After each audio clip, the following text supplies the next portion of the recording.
One. Boom! We are live and on the air. Hello, everybody. Welcome to the channel Yankees Outdoor Adventures. I am Howland. You know me as Yankee, and this is our Outdoor Enthusiast Weekly, episode 3. This is episode 3. I got two awesome guests for you. Of course, like I always do in the beginning of these streams, I'm going to plead to my community, please go ahead and share this out. We don't get a whole lot of notifications sent out when we use the StreamYard app, so I just ask you to please go ahead and just send it out to a friend. If you get a friend to come on over, it'd be great. Ask your friends, your brothers, your sisters, your mom, invite them all. We have two awesome guests tonight, and we're going to get right into that. Before I get too far and introduce everybody and everything again, I'm just I'm idling in here, giving time for the room to fill up.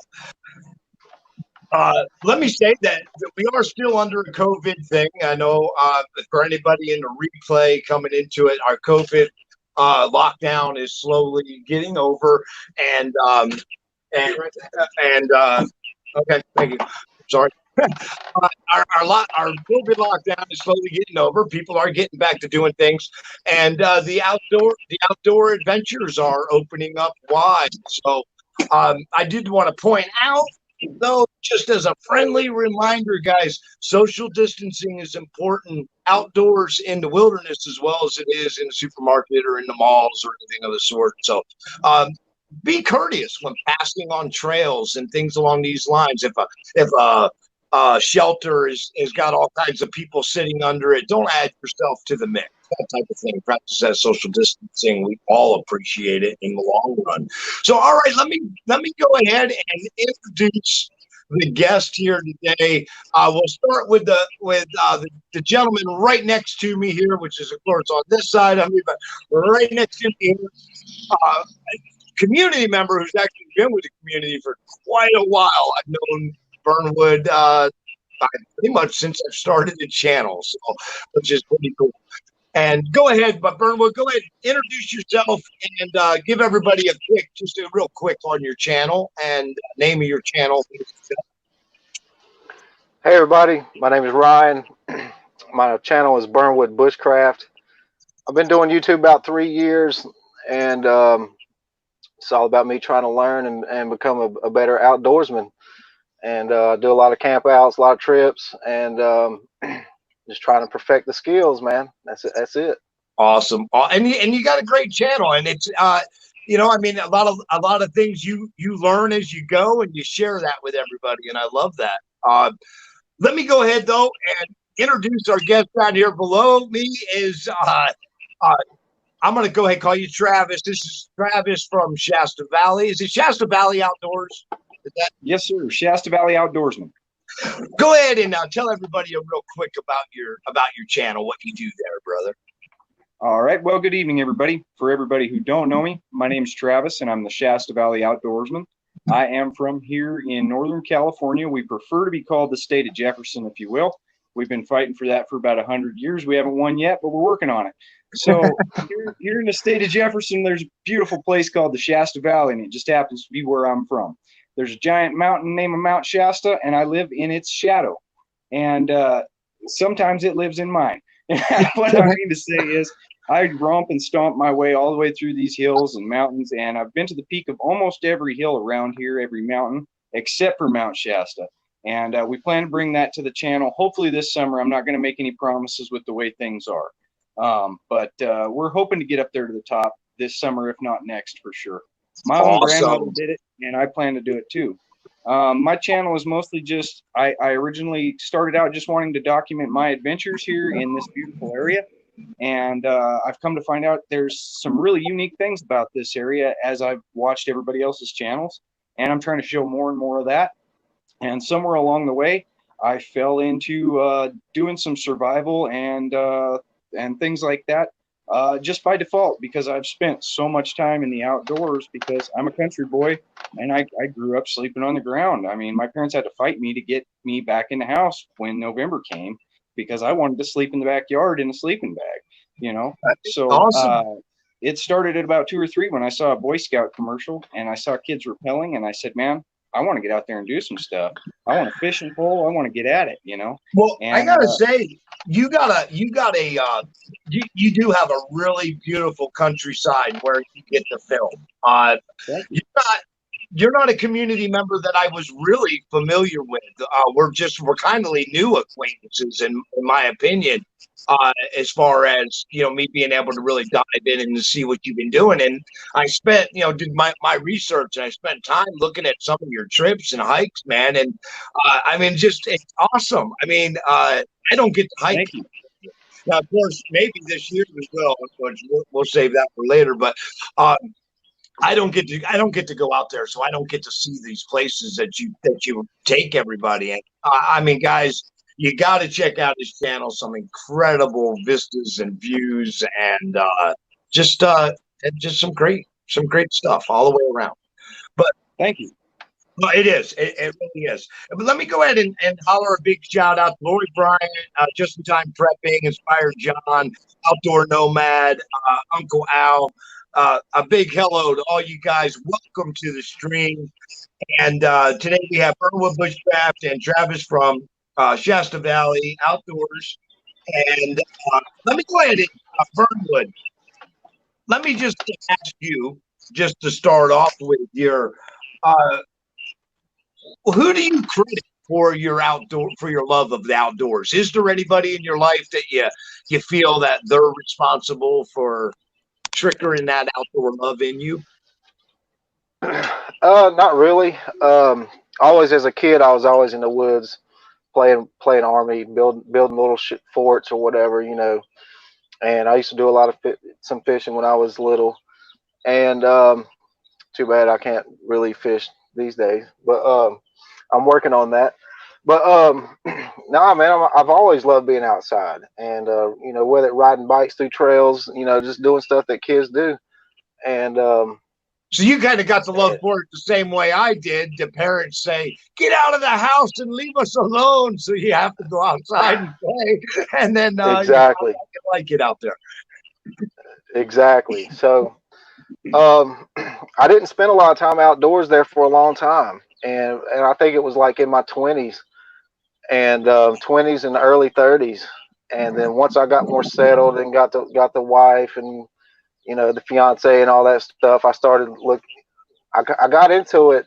Well, that's a different story. I can tell you how I actually got into the YouTube aspect of it, but we'll hold on to that though. We'll hold on to that. Yeah.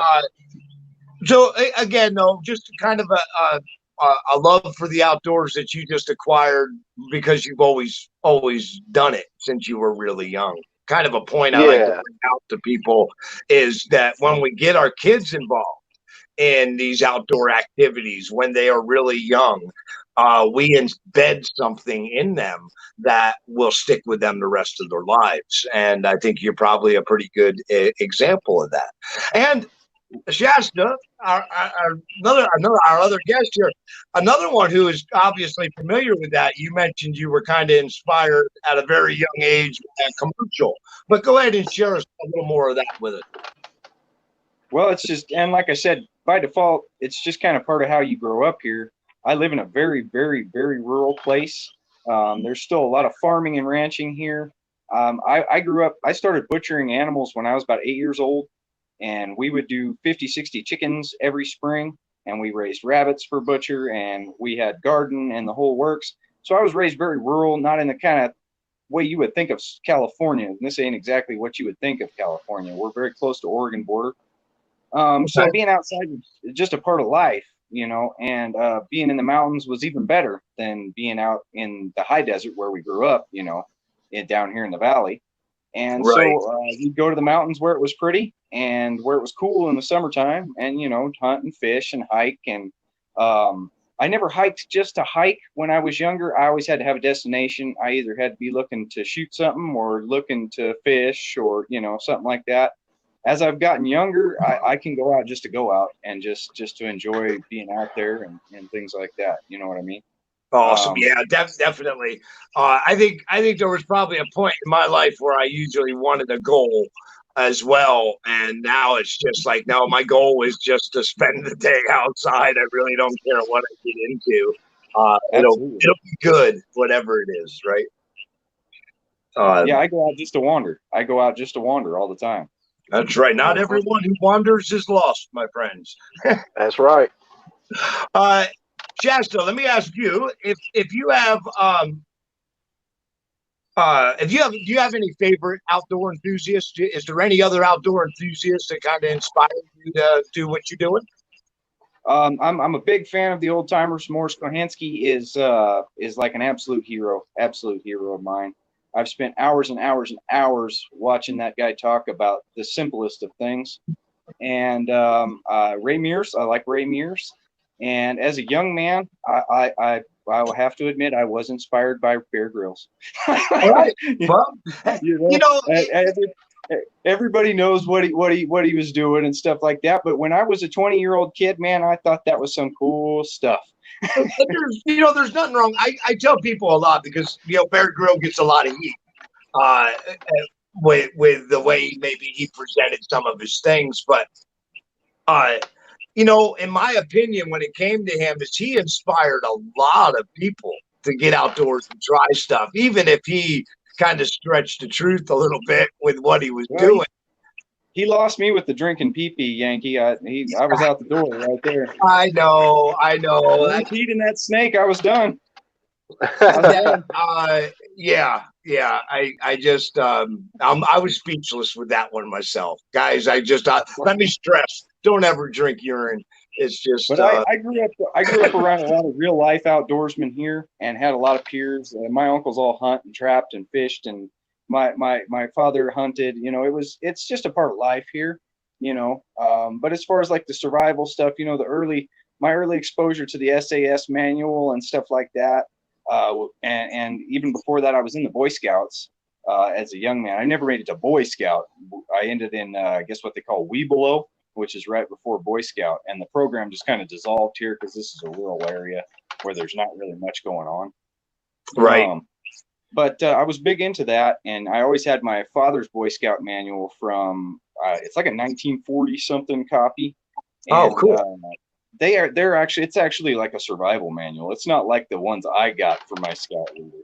And man, I would grind on that as a kid. I was even then I was a little bit of a loner. I got along with people and I was well liked at school, but I've always just kind of choose to be on my own because that's just I'm my own preferred company a lot of times. I hate to say it, but I get along well with myself, and it's better for me and the rest of the world. So right on. Well, Burnwood, do you have any particular outdoor enthusiast that inspire you to do what you're doing?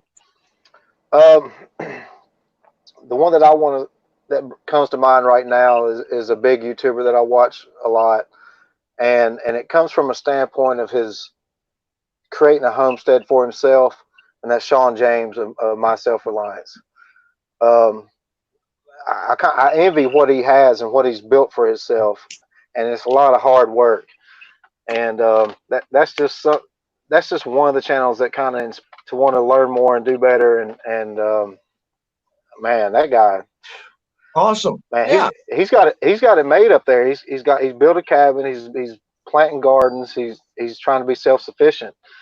And more so now, with the things that's going on in the world, I feel like I need to learn as much as possible, to try to be able to survive in certain situations like that. And I want to be able to take care of my family. So that's one of the things that got me into this to begin with. Right. But and I think a lot of survivalists they tip into survival, like you said, because they're worried about their family and whatnot, and well, of course, the mess we always go through in the world. Yeah. And I think that does open a door, though. So that's why, again, like I mentioned with Bear Grylls, he does inspire a lot of people to get outdoors and to try activities, and that's what's really required for you to find out if you're gonna like being an outdoors person in the first place. Is you actually do have to find something to go do and just and do it. Yep. And that'll make a lot of guys. Let me jump in here. Happy Trails Hiking. Ben on Adventures, Desmond Donders, Sloan's Wilderness. Welcome all you guys. If anyone has any questions for the panel, go ahead and put them in at any time and highlight it for me so I can roll back and see it, or maybe just put capital question or something in front of it so that it stands out a little bit. And feel free to ask any questions. Burnwood, are you planning any big trips right now? Do you got any adventure in store coming up? Don't have anything planned right now. I've started. I had a series started called 4 Days in the Bush, where I camped out for 4 days, and I'm just coming off of that. And tomorrow I'll be putting out the last day of that trip. And right now I'm just kind of in like an in between mode. So nothing really big planned at the moment. Okay. Well, how about just personally? Do you have any hikes, or do you always record everything you do when you go out? I mean, I guess that's no, I don't always record. I am planning on going back to that location where I just camped at. Mm-hmm. We had a lot of, by the way, man. Beautiful area out there. It's not meant to be a permanent camp because it's sticking out into the creeks like that. And we just had like 3 days of hard rain. Everything's saturated. The humidity's up. It's cloudy all the time. So I want to go back there. I wanted to go back there on the last day that it was raining and see how high the water level got, because I was thinking that my bed I made and everything was just going to be washed away. So I want to go back and check it out, and just see if it's still there. And awesome. Take it down. I didn't take it down when I was out there because I was anticipating going back and camping there again like real soon as a follow-up, but I wasn't able to do that. So I just want to go back, check it out, and I won't film that. I might take my family out there and let them see where I was at, because they have no idea. Right on. Well, you got kids too, right? I mean, you got little ones. Yeah. So yeah, definitely would love to see you get the kids out there and get them involved. That'd be awesome. Yeah, they've seen several of my spots that I've been to, and I mean, it's hard for them because Bryce is almost 4, Lizzie's almost 3, and my wife Kim, me and her both have to take turns carrying her out, and because she can't walk through all that stuff. But they've been in there. I mean, they've been in there, so they know where I've been at, and I think it's going to rub off on my kids. With them seeing everything that I do, and they're a little bit young to kind of grasp everything right now, and I'm trying to teach them. So I think it's going to be good for them. Getting a chance to explore, and that's good. Shasta, let me ask you the same question. You got any trips planned coming up that you'd like to share with us? Sure. I've got a couple trips planned coming up. We're for sure going to have another camp out coming up in the mountains here soon. My cousin, who you guys have not seen on the show yet, who has an even bigger beard than me, is going to be coming along, and we're going to backpack in somewhere. He's just got to pick the location. He's a little rusty. He's been off the trail for a while, so it probably won't be somewhere as deep as I usually go. But we're going to bust in somewhere and go camping, and he's pretty hardy, though. I bet we end up going somewhere crazy. I can talk him into most anything. And that's coming up. I have some really big product reviews coming up for everybody. I've got a stack of products here that I've promised some fine people reviews on. And I got a really great headlamp that I'm going to review, and there's going to be a giveaway involved with that review and a promotional code for people to get a nice deal on them too. And I was just out chasing coyotes in my boxer shorts with a 45 and that very headlamp last night. They work great for defending chickens or camping either way. It's your choice. It's your life. That's awesome, though. So yeah, man, and it sounds like you do. You have a lot planned going on. Man. That is incredible, and maybe you'll even fit that hike up Shasta Mountain, huh? It all depends on if they. Right now, I've heard that it's closed above 10,000 feet, and I've got a group of people I want to take up there with me, and it depends on. I'm for sure going to go at it, and I know my brother. He'll be game too. Do you know the altitude when you're at the peak? I can't remember it. But no worries. I was just curious if you did. But let me ask you, what was the most challenging trip you've ever been on?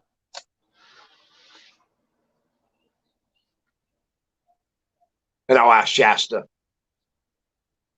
Uh-oh. Oh, you talking? You asked me. You asked me. Well, I asked Shasta, but I think he froze on me. Yeah, he's froze. He's frozen. So let me go ahead and ask you.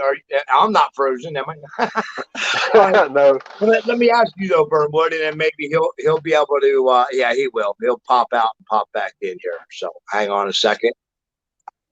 And there he is. That's StreamYard, guys. Imperfections come with live streams, so we just learn to roll with it. So go ahead, Shasta. If I don't know if you heard the question, but what was your most challenging trip? If you want to share it with us. You know, it's tough to say. I honestly, you know, I'm not sure. It depends on how you want to go about that. My most challenging trip, I would say, would be my trip to Deadfall Lake last summer. I hadn't returned there in a lot of years, and it was full of people, and they were not very considerate, and it was really rough to see that, and the fish that I was used to catching in there are no longer, because environmental groups have talked the area into no longer planting trout in these higher lakes because they're worried about frogs and newts and toads. And they believe that the rainbow trout are eating them, but the brook trout apparently are fine, even though they only grow to about 6 inches long. So I'd say that was one of my more challenging trips physically. The 2 trips to the peak of Mount Eddy last year were pretty challenging, and the trips up Shasta last year were pretty challenging. Throughout the years, there's been a lot of challenging trips, but since I started the show, I would say probably that I went in and out of the PCT section and to the peak of Mount Eddy and back in about 3.5 hours, and I was sweating pretty hard. That was probably the most physically challenging. And wow! I don't know what the climb is there, but the max elevation is 9,062 at the peak of that. Wow! And I think I start around 5,000 feet at the parking lot. Okay, we had a. There we go. Shasta is 14,000 feet. If you are curious, and I know Happy told us, and or Ben Outdoors told us also. Why did I do that? There. Whoops. Sorry about that. Somewhere. 14,000. Holy crap! My brother and I think I've been about halfway. You guys been about halfway. Yeah. There's 49,000. Yeah. Maybe dude, that area. 14,179. That's what I meant to say. There you go. I think we probably went up around 10,000 feet because we could see the top of Mount Eddy pretty parallel with us. Wow. Yeah. So you guys were up there. That video's on here. What was your most challenging, bro? This is kind of serious, kind of not serious, but it's kind of fun. It's kind of funny in a way. I haven't really been that far, you know, out of the state, so you know, I haven't really been on like real extravagant trips. But my wife's family lives in New Jersey, so we went up there. I took her home, see her family, and I met up in Pennsylvania. I've been to Jersey. That is a challenge. But her family lives in northern Jersey, and it's about an hour and 15-minute drive across into Pennsylvania. And I met up with Dragon Rum, Skinny G Panda, and Kurt Zitzelman. And they took me way out into Pennsylvania mountains to, I think it was Weiser State Forest or something like that. They'd never been on this trail. Well, so I'm okay. So I got like a military assault pack or like a military pack, and I'm packing weight. And these guys, you know that. They pack light because they're hikers, they're hammock campers. They're not going to pack a bunch of weight in their stuff. So and I tried not to pack too heavy, but anyway, I have a 6-pack igloo cooler, like a hard. It's like anyway. I had 6 beers in there, right, with ice. So here I am carrying that freaking thing down this long service road. I guess they were doing construction on the trails and stuff. So we're walking. Nobody knows where we're going. and I'm carrying this thing, and then my pack's digging into my shoulders, I'm carrying this cooler, and then we rig it up where it's just hanging on front of me, and that just makes it worse.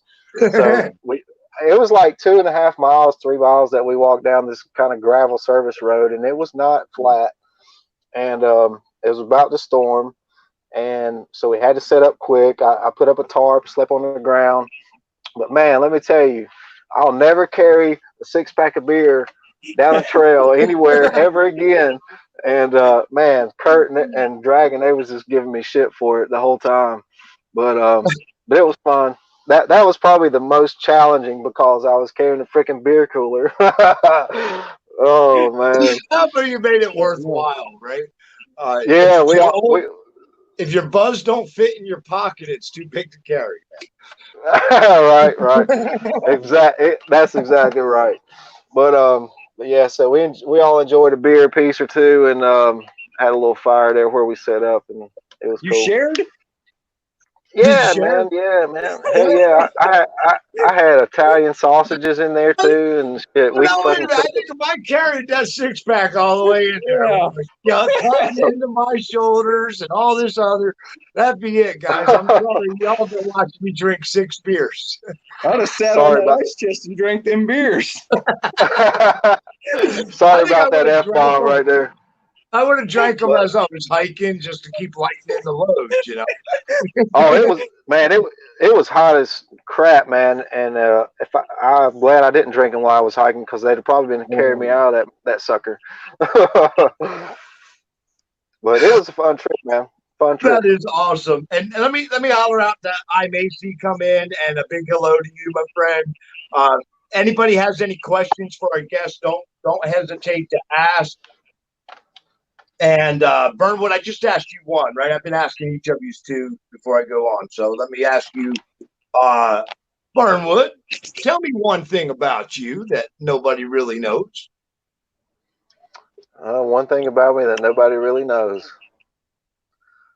When I get home from work, I like to sit in front of a fan with an air conditioner going in my underwear and eat ice cream. All right. Well, that's ain't nothing wrong with that. Shasta, my brother, tell us one thing that people just don't know about you. Well, kind of wear my heart on my sleeve, but I guess a lot of people don't know that I like to sing, and I think I'm good at it, but I'm probably not. Ain't that the biggest problem when we like to sing? We're usually not good at it. Go ahead and drop us a few bars there, buddy. No, that ain't happening tonight, fellas. Oh, that's awesome. But hey, singing, man, that soothes the savage beast. So there's definitely nothing wrong with that. Shasta, what inspires you the most about going outdoors? If you had to give it to me in one thing that you just puts you in awe out there, what is it?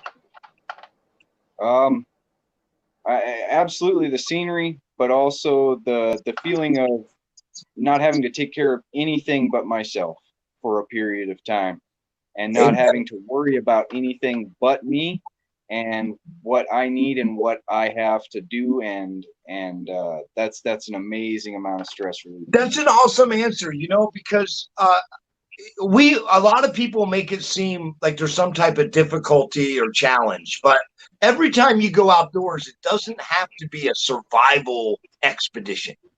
And that time when you're out there, it isn't such a challenge. If you brought what you need and you don't have to worry about, I understand hunting for your food and whatnot. If you're staying out for length of time, that changes your playing field because it puts your mind in an active place. You have to do that. If you're hunting or foraging while you're staying out, that has to be your number one 24 hours a day while you're out. Or if it's not, you're going to go hungry. Guys, that's just the fact of that. That's the way that is. It takes a lot of these to fill your belly. Yeah. But that's awesome that, to point out that there's actually a lack of responsibility out there. There is an ease that can come over you, even if you are just taking care of yourself. There's a whole new ease with that. Just taking care of yourself, just getting what you need, doing what you need to do. And I think that's a really good point to point out to people that maybe are feared to go out because it seems like work. Actually, you get to leave the work behind. You really do in a lot of respects. So, Burnwood, I'm going to do you the same question. What does inspire you the most when you get out there? What is it you like to see the most out there? I just like the peace of mind, the solitudeness of it, because I mean the only real escape is to get out in the woods and just to free your mind. And I enjoy nature. I enjoy learning as much as I can. Every time I'm out, I try to learn something new. And I've always noticed that about you, though, Burnwood. You never. I always admired that about you because you're never afraid to say you haven't tried it or something. You like to learn new things, and you've always shown that on your channel. Man, I ain't even scratched the surface. Like most of the time when you watch a bushcraft video, you're seeing people go out and do the same thing over and over again, and I'm sure I do the same. I do it too. But you set up camp, you start a fire, you cook some food, you go to bed, and I really want to deviate from that because it's played out, and I've got to learn more skills and show more skills, and it's just a lot to learn, man. I'm nowhere near close. But you're doing a great job. You really are. Your favorite thing to do outdoors, Burnwood? What is it you enjoy doing out there the most? What's my name? You I like to burn wood. I like to burn wood. No, man. I mean, I like to camp. I like to set up a camp, build a shelter. But that's why I got into bushcraft. Because I think everything comes back to bushcraft in the end, and because you're eventually going to be bushcrafting something, and to survive, and whether you realize it or not. So I like building shelters. I like working with the wood, and there's a lot more with bushcraft that I can learn and do. And I really like campfires. I like burning wood. Well, Shasta, how about you? What is it you prefer to do out there the most? What is it you like? My favorite thing to do, like I said, is just wander. I like to cover ground. I like to see the next valley, the next ridge, the next hilltop. I enjoy camping. I do, and I enjoy my relaxing time, swinging in my hammock and fishing and all that stuff. But when I'm out cutting ground, is when I feel the best. When I'm on the move is when I feel the best. And I don't have to be looking for nothing or headed nowhere. When I'm just out cutting ground just to see new places and try to find that next hole and that weird thing and that what is that and what was that noise, and that's the best for me, just being out and just going. Well, because our last two episodes went in this direction, so I'm just going to go ahead and throw it in there. Have you ever encountered anything out there that left you wondering, or maybe even left you convinced that there's more than just man in the woods? That more than just what we know about in the woods, let's say. I don't know about more than just man.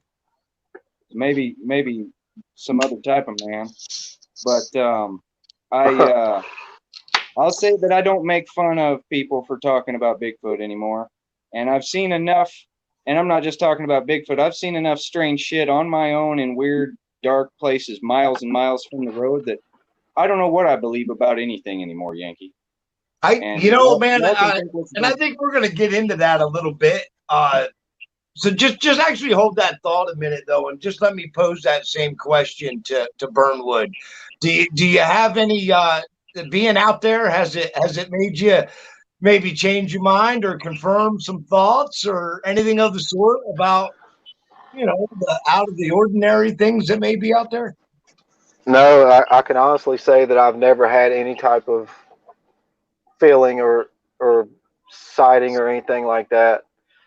Okay. I'm still new at this, and so like one of the first times that I was out, it was at my shelter that I built, Camp Coyote, and it was my first time staying out there all night, and it's on the creek, and it's just like flat lands, just game trails everywhere. Well, it's getting dark, and I made my dinner and everything, and I start hearing coyotes like off, not too far, not real far at all, and it sounded like a bunch of coyotes too. So I'm like, shit. Um, what am I? What am I going to do? I got my machete right here, my trusty machete. I'll start hacking away if I have to. So, so I call up Stephen Bodie Ford, hiking deep, and I'm like, hey man, like these damn coyotes are going crazy out here. I hear one across the creek. It's like he's trying to tell all the other ones behind me that he's watching and seeing what I'm up to, right? And he's like, man, he said, calm down. He said, the coyotes are not going to. They scare easy. He said, make a lot of noise. So after I got off the phone with him, I'm out there going like, roar, banging my machete on trees and stuff, and just like let them know, like, come get some, you know what I mean? And but yeah, I called Steve, man, and he kind of like put things in perspective, I could picture that. I could picture Steve be like, "Yeah, get your knife, put it between your teeth, crawl on out there, and slit that thing." yeah, yeah. uh, let me, Shasta. You were starting to say, so let me just go ahead and ask, what's the craziest thing you ever encountered out there that just wasn't quite right? Well, that's a long story, and I really don't want to get into the whole story here, Yankee, because I'll be honest with you, I haven't decided if I'm ever going to tell the public that story. Okay, And I get that. I have some crazy stories, and I don't know if I'll ever tell the public those stories. Well, Because let me say this, right, and maybe even help you out a little bit, because I'm an extreme outdoor enthusiast. I have spent entire summers off trail to where nobody even knew where I was. In doing this, guys, you get deep into places where you may not even see somebody else. Although it's not out of the ordinary to come across weird things. Like I'll tell you, one of the weirdest things was in Tennessee. It was in the Smoky Mountains, and Smoky Mountains has a lot of designated trails, but there's a lot of the area down there was used long before it was a park, and then the park system bought it, and like the people who lived there had to be removed and stuff. So there's a lot of trails that go like to nowhere.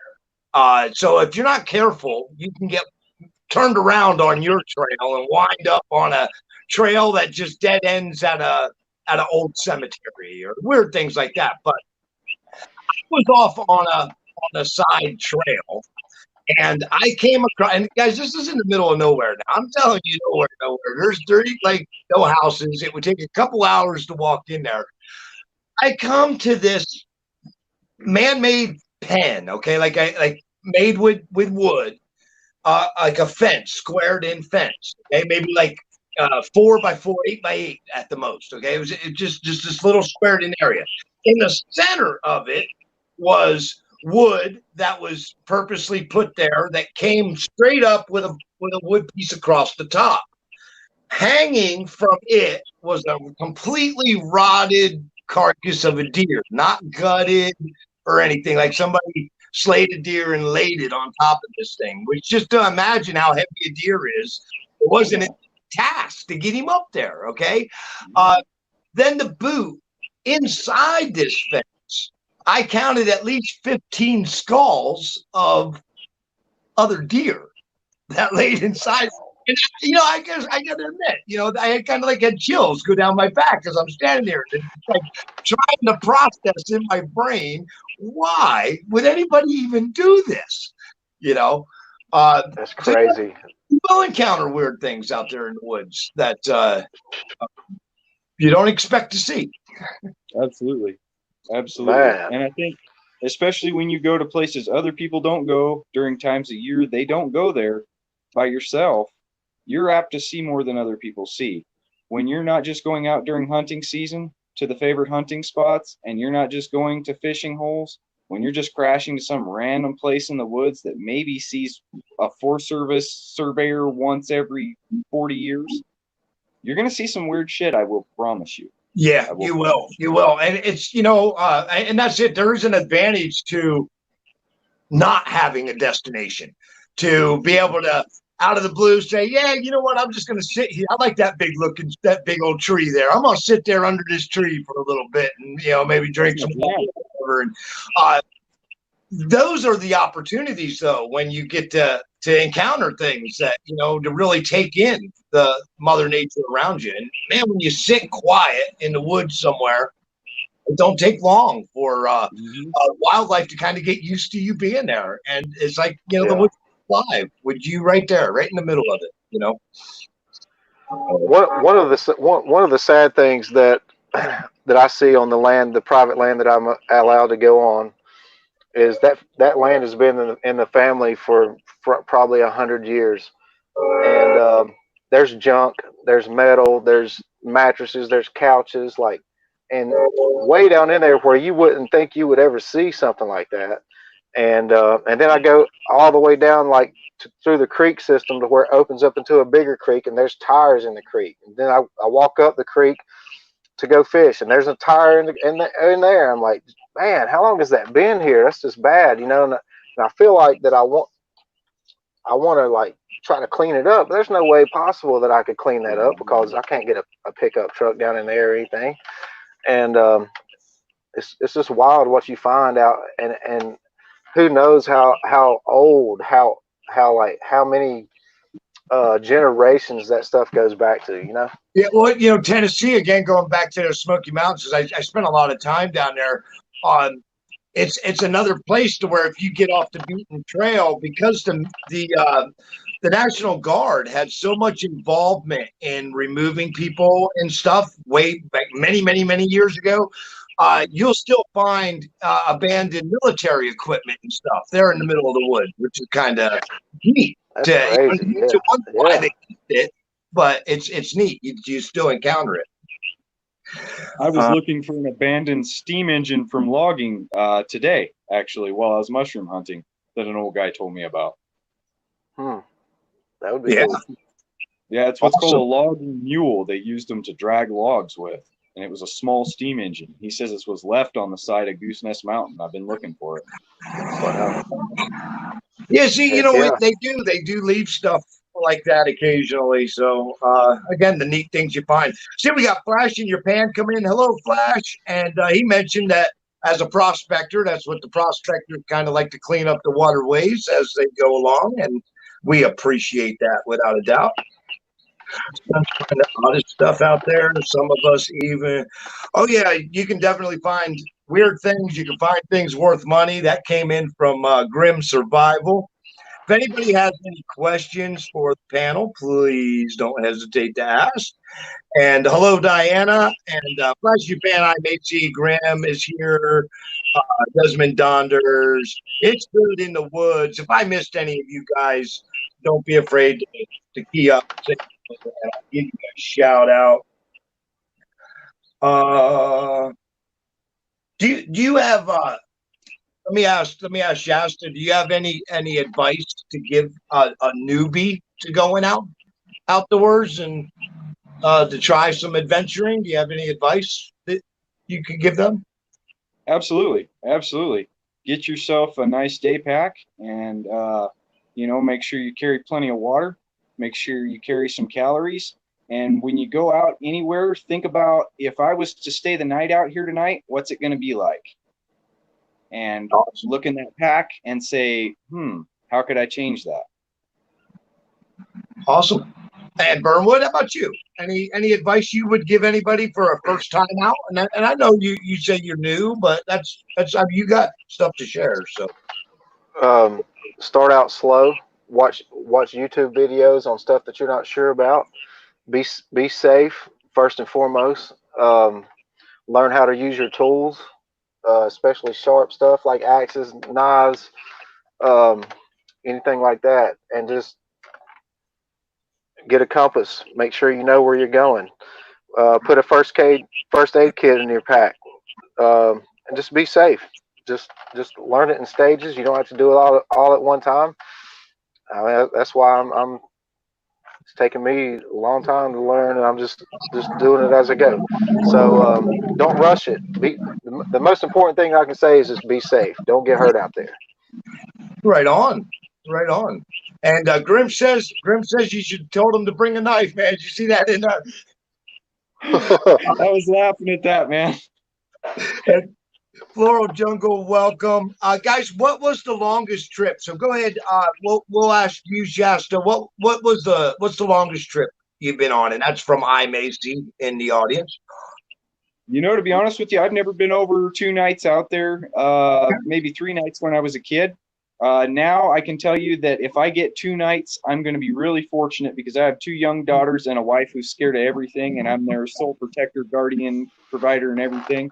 And Daddy don't leave camp for very long, so that's just how it is, and that's just the way it goes.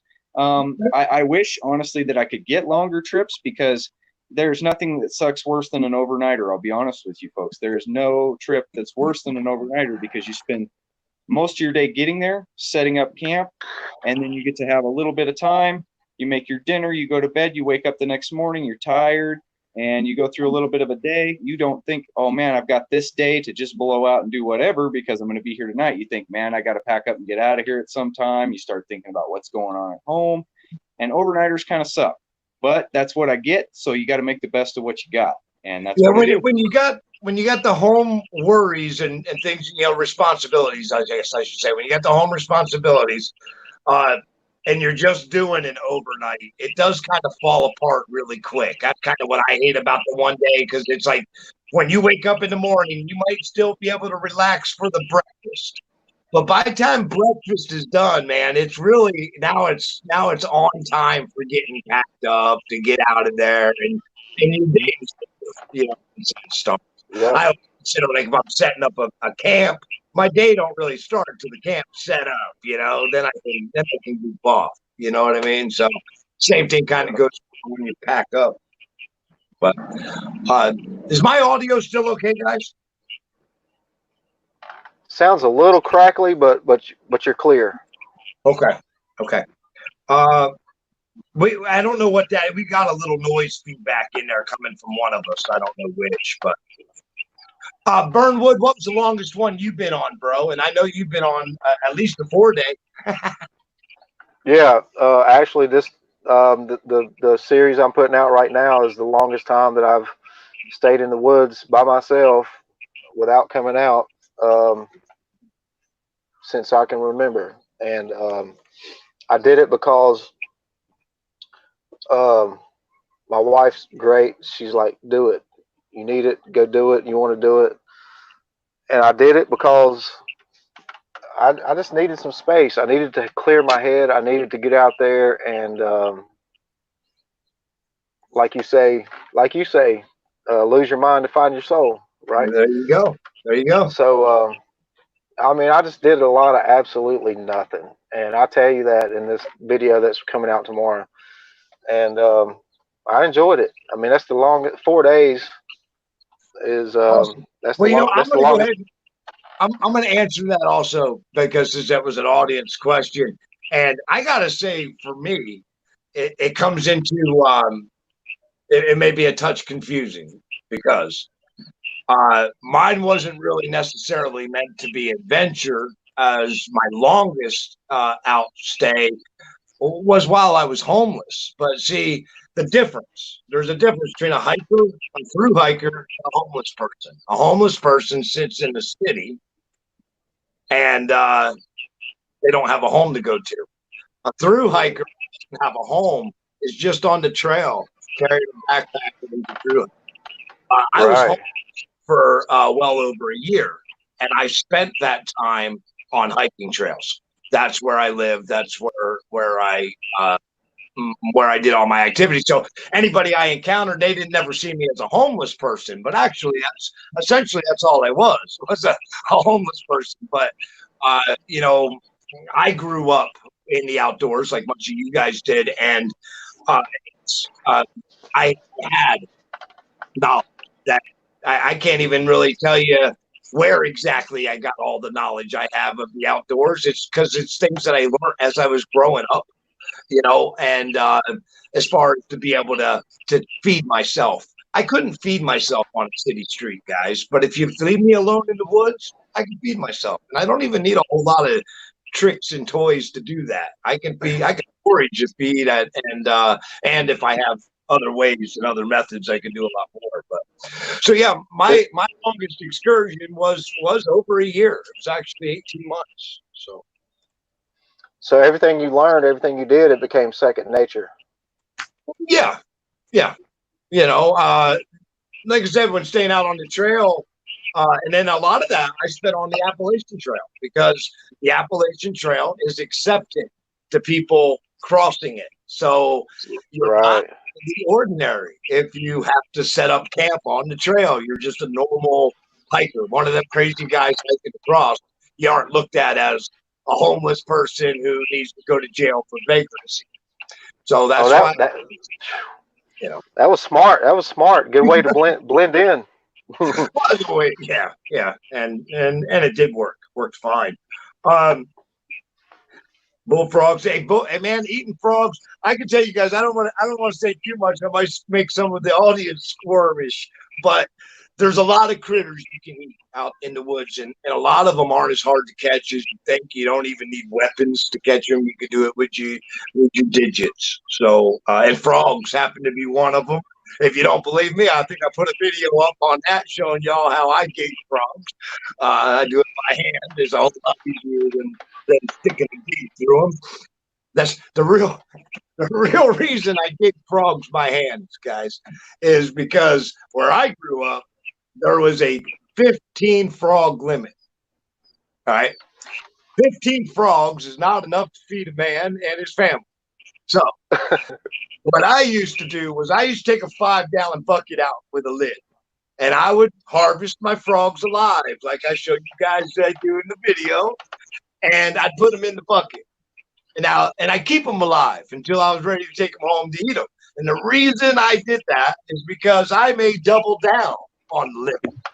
And if the ranger pulled up and said, "Hey, how many frogs you got in that bucket?" I just turned the bucket upside down and say, "What frogs?" Because they all go bleep, bleep, bleep, bleep, and they're gone. But yeah, that's why I learned how to gig by hand, guys. That's the whole reason.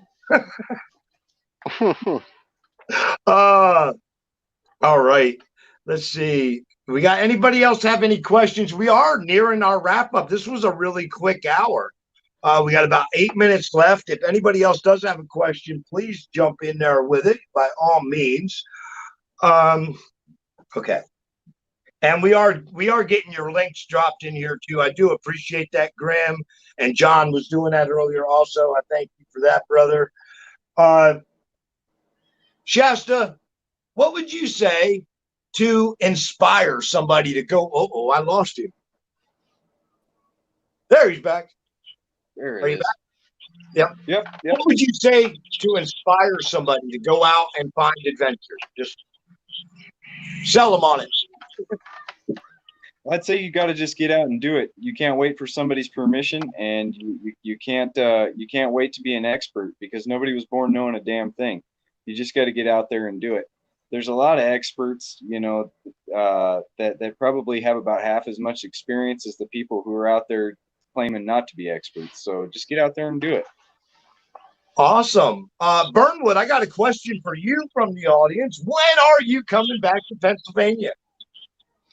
When am I coming back to Pennsylvania? Well, it would have been a lot sooner if we didn't have the COVID crazy Corona beer virus. But when everything clears up, if we get a good to go, and all that, I'm saying somewhere around Halloween. Halloween is a time where Kim really likes to be with her family up there in New Jersey, because they all really love Halloween. They celebrate it. They've always have. So in the fall, October, that could probably be about the time when you could see me up that way. Awesome. Well, there you go. Maybe you got some more guys wanting to hook up with you up there when you do some collabing again when you get up that way. Yeah, I won't have a beer cooler this time. No, you got the Inspired John asked that question. I do believe you got to see him as well when you were up there last time, didn't you? Yeah, I did. We had lunch at a little cafe, or it was breakfast, I believe, and then we went and did a little interview on just a little upshoot into the Appalachian Trail. It was a fun time. I know I remember you telling a story that you go by Burnwood and you had trouble starting the damn fire.